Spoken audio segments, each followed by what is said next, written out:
October 6, 1973. Israelis observing Yom Kippur, the holiest day in the Jewish calendar, are stunned by news of coordinated attacks on two fronts. Egyptian forces are crossing the Suez Canal in Sinai, while Syrian tanks roll through the Golan Heights. Within hours, Israeli commanders realize this isn't a limited border skirmish. Egypt and Syria, still burning from their humiliating defeat in the 1967 Six-Day War, have launched an all-out offensive to reclaim lost territory and restore Arab pride. By October 8, just 3 days into the war, the situation has become catastrophic. Defense Minister Moshe Dayan, the legendary general who led Israel to victory in 1967, is now warning commanders that Israel faces the destruction of the Third Temple, meaning the end of the modern Israeli state itself. Israeli casualties are mounting at an alarming rate, ammunition reserves are running dangerously low, and Syrian forces have broken through defensive lines on the Golan Heights, threatening northern Israel. But something unprecedented is happening. At Israeli military bases, according to multiple accounts that emerged in subsequent years, 13 nuclear weapons are being armed. Jericho missiles are prepared for launch. F-4 Phantom jets are readied for strikes, each carrying a 20-kiloton warhead, roughly equivalent to the bomb that destroyed Nagasaki. How did the situation get this chaotic? To understand how close Israel came to this moment, we need to return to the opening hours of the war. On the afternoon of October 6th, Israeli defenses were caught off guard. Intelligence warnings had been discounted, reserve units were scattered, and frontline positions were lightly manned. As Egyptian artillery thundered across the Suez Canal and Syrian armor surged toward the Golan, Israeli commanders scrambled to respond to an attack they had believed would never come. The timing was no accident. Egyptian President Anwar Sadat and Syrian President Hafez al-Assad had spent months planning their assault, deliberately choosing Yom Kippur, when the country effectively shut down. With no broadcasts, no public transportation, and much of the army on reduced readiness, Arab planners calculated that Israel's reserves would need at least 24 hours to mobilize. That window, they believed, would be enough to change the balance of the Middle East forever. Egypt had been extensively trained and equipped by the Soviet Union with weapons specifically designed to counter Israeli advantages. Egyptian infantry carried thousands of Sagar anti-tank guided missiles capable of destroying Israeli tanks from beyond effective return fire range. Dense networks of Soviet-supplied SA-6 surface-to-air missiles neutralized Israeli air superiority. The Bar Lev Line, a chain of fortifications along the Suez Canal that Israeli commanders considered virtually impregnable, collapsed within 2 hours as Egyptian forces breached the defenses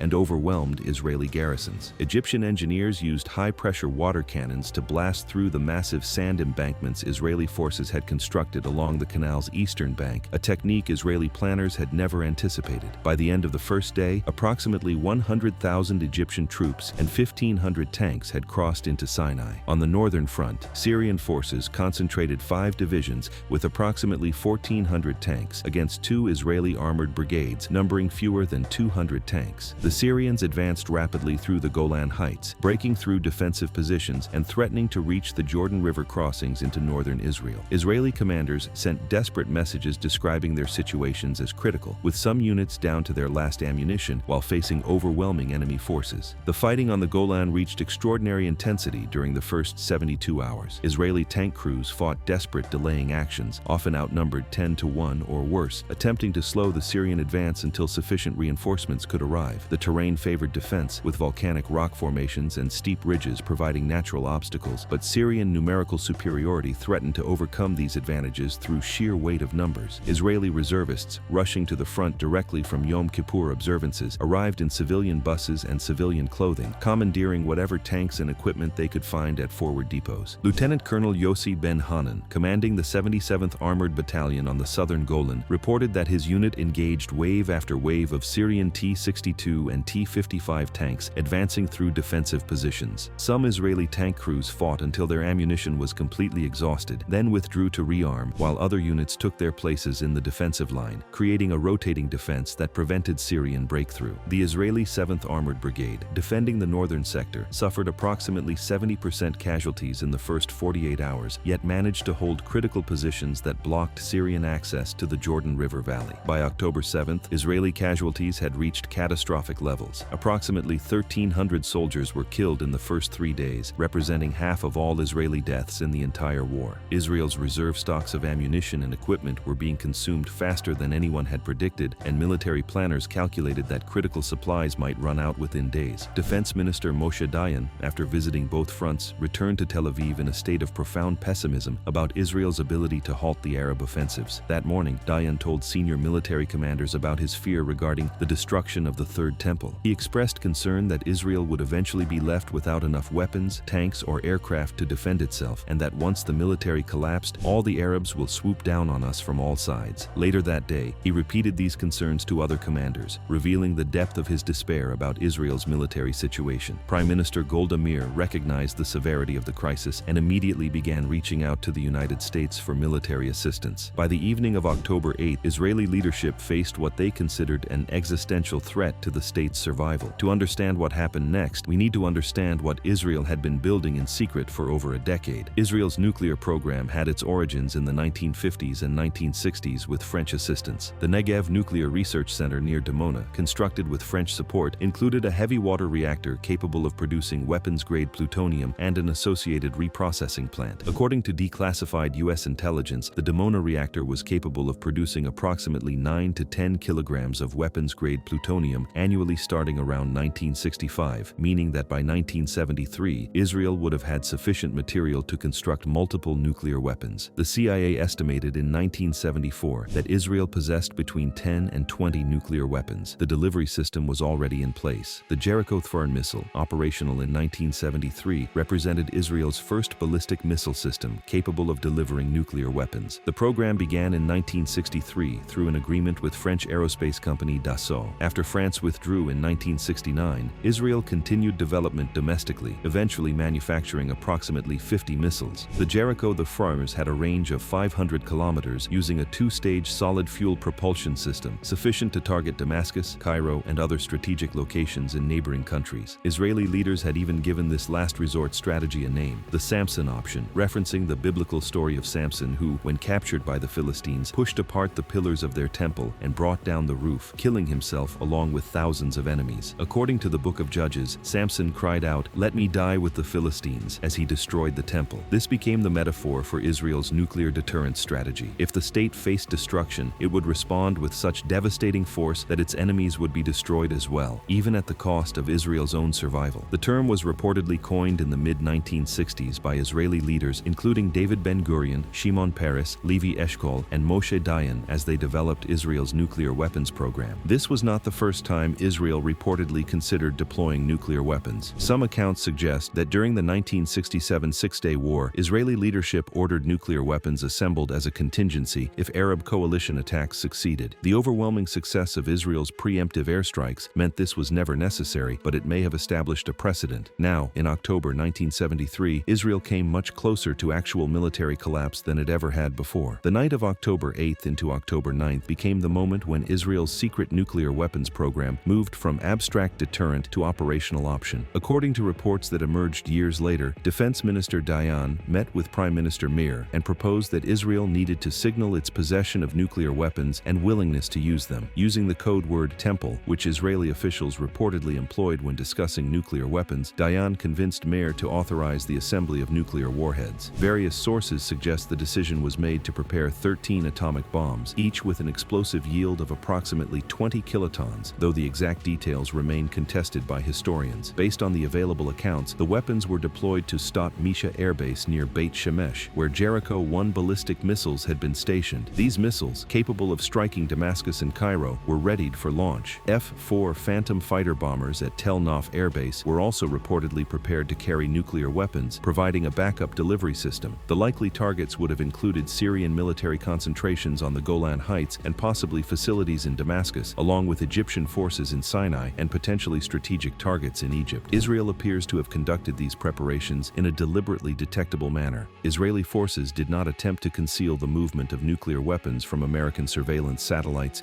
and intelligence monitoring. This calculated visibility served multiple purposes. It signaled to the United States that Israel was approaching a point of desperation and needed immediate military assistance. It also sent a message to the Soviet Union, which was providing massive support to Egypt and Syria, that the conflict could escalate beyond conventional warfare. Israeli leadership likely hoped Soviet intelligence would detect the nuclear alert and relay information to Egyptian President Anwar Sadat and Syrian President Hafez al-Assad, potentially causing them to reconsider their military objectives. Henry Kissinger, serving as both Secretary of State and National Security Advisor, learned of Israel's nuclear alert on the morning of October 9th. Israeli Ambassador Simcha Dinitz met with Kissinger and warned that very serious conclusions might be reached if the United States did not provide immediate military assistance. The implication was clear. Without American help, Israel might be forced to consider options beyond conventional warfare. President Nixon made his decision that same day. On the evening of October 9th, he authorized Operation Nickel Grass, a large-scale American military airlift to deliver weapons and supplies directly to Israel. The timing has fueled decades of debate about whether the nuclear threat motivated American intervention. Kissinger, Secretary of Defense James Schlesinger, and National Security Council aide William Quandt later stated that the Soviet resupply effort to Egypt and Syria was the main reason, along with Egyptian rejection of ceasefire proposals. However, the coincidence of timing suggests Israel's nuclear preparations likely accelerated the American decision. The airlift began on October 10th with Israeli airline El Al flying from U.S. naval facilities to collect ammunition and missiles. On October 12th, Nixon ordered a massive military airlift using U.S. Air Force cargo aircraft, instructing his staff to send everything that can fly to Israel. Between October 14th, when the first U.S. military transport landed at Lod Airport, and November 14th, a total of 567 flights delivered over 22,000 tons of military equipment. The operation utilized 268 C-141 Starlifter and 77 C-5 Galaxy cargo aircraft flying from bases across the United States. Portugal provided the crucial staging location by allowing American aircraft to refuel at Lajes Air Base in the Azores. Virtually every other European ally declined to allow American aircraft to land or fly through their airspace due to concerns about Arab oil supplies. Spain, Italy,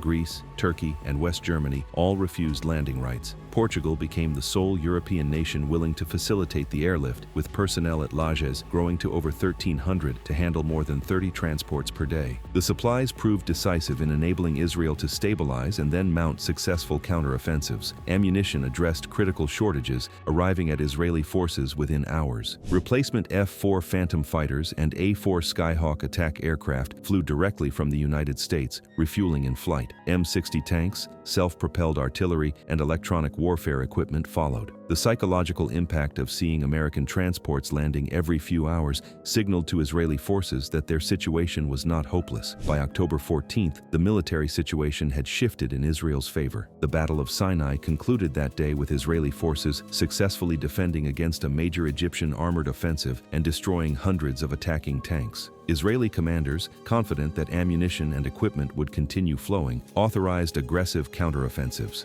General Ariel Sharon led Israeli armored forces across the Suez Canal, establishing a bridgehead and beginning to encircle the Egyptian Third Army. On the Golan Heights, Israeli forces pushed Syrian units back beyond the 1967 ceasefire lines and began shelling the outskirts of Damascus. The nuclear weapons armed on October 8th to 9th were never used. As the military situation improved and American supplies continued arriving, Israeli leadership stepped back from the nuclear brink. According to the available reports, the Jericho missiles were returned to storage with warheads removed, and the F-4 Phantoms returned to conventional operations. The war officially ended with ceasefires on October 22nd and October 25th. Israel had succeeded in pushing back both offensives and even captured additional territory, but at a heavy cost of approximately 2,700 Israeli soldiers killed. Arab casualties were substantially higher. The full details of Israel's nuclear alert during the 1973 war remain subject to historical debate. While multiple sources, including Time magazine's 1976 report and journalist Seymour Hersh's 1991 book, describe the arming of 13 nuclear weapons, some historians have questioned aspects of these accounts. A 2008 interview with former Israeli government advisor Azariahu Arnan suggested that while nuclear options were discussed, Prime Minister Meir may have halted some preparations. What remains clear is that Israel possessed nuclear weapons by 1973 and that some form of nuclear alert occurred during the war's darkest days, though the precise extent may never be fully known. The long-term consequences proved profound. For Egyptian President Sadat, the war provided enough symbolic victory in its opening days to restore Arab pride and create conditions for peace negotiations. In November 1977, Sadat made his historic visit to Jerusalem, the first Arab leader to officially recognize Israel, eventually leading to the Camp David Accords in 1978 and a peace treaty in 1979. According to Israeli Defense Minister Ezer Weizman's later account, Sadat confided during negotiations that his decision to pursue peace was significantly influenced by awareness of Israel's nuclear arsenal. This suggests that the realization of potential nuclear escalation in any future war made diplomatic settlement more attractive than continued military confrontation. Israel's nuclear arsenal continued expanding after 1973. By 2002, various estimates suggested Israel possessed between 75 and 200 nuclear weapons, ranging from tactical warheads to multi-megaton thermonuclear weapons, though exact numbers remain classified and disputed. The Jericho II missile, which entered service in 1989, provided a range of 1,500 to 3,500 kilometers, allowing Israel to target locations throughout the Middle East and parts of Europe and North Africa. The Jericho III, operational by 2011, reportedly has a range exceeding 4,800 kilometers, with some estimates suggesting up to 6,500 kilometers, giving Israel capability to strike targets as far away as Moscow or Pakistan. Current estimates place Israel's arsenal at approximately 90 or more nuclear warheads, though these figures vary significantly among analysts. Israel has consistently maintained a policy of nuclear ambiguity, neither confirming nor denying possession of nuclear weapons. This posture, called nuclear opacity, allows Israel to maintain the deterrent value without triggering diplomatic and legal consequences of formal acknowledgement. Israel is not a signatory to the Nuclear Non-Proliferation Treaty, and facilities including Dimona are not subject to International Atomic Energy Agency inspections. This policy has been tacitly accepted by the United States and Western nations, though it remains controversial in international discussions. The Arab response to American support came swiftly. On October 19, 1973, the Organization of Arab Petroleum Exporting Countries announced a complete oil embargo against the United States. Saudi Arabia, Kuwait, Iraq, Libya, Algeria, and other major oil producers cut off exports to America. The embargo triggered the 1973 energy crisis, which saw oil prices quadruple and caused significant economic disruption. The embargo lasted until March 1974 and fundamentally reshaped American foreign policy regarding the Middle East. The events of October 1973 demonstrated how close the Middle East came to nuclear warfare. The crisis revealed that nuclear weapons could serve not only as abstract deterrents, but as tools of coercion in immediate military emergencies. Israel's gamble in making its nuclear preparations detectable worked because it helped accelerate American military support at a critical moment. Whether the Samson option would have been implemented if Operation Nickel Grass had not occurred remains unknowable, but Israeli leaders clearly believed the option needed to be available. The legacy continues shaping Middle Eastern strategic dynamics. Israel's nuclear capabilities remain central to its security doctrine, providing an ultimate guarantee against existential threats. The precedent established in 1973 that Israel would consider nuclear escalation if facing potential destruction has influenced Arab and Iranian strategic calculations for decades. The Samson option, conceived as a biblical metaphor for last resort deterrence, proved during those desperate October days to be not merely a theoretical concept, but an operational contingency that Israeli leaders were prepared to implement if their state's survival required it.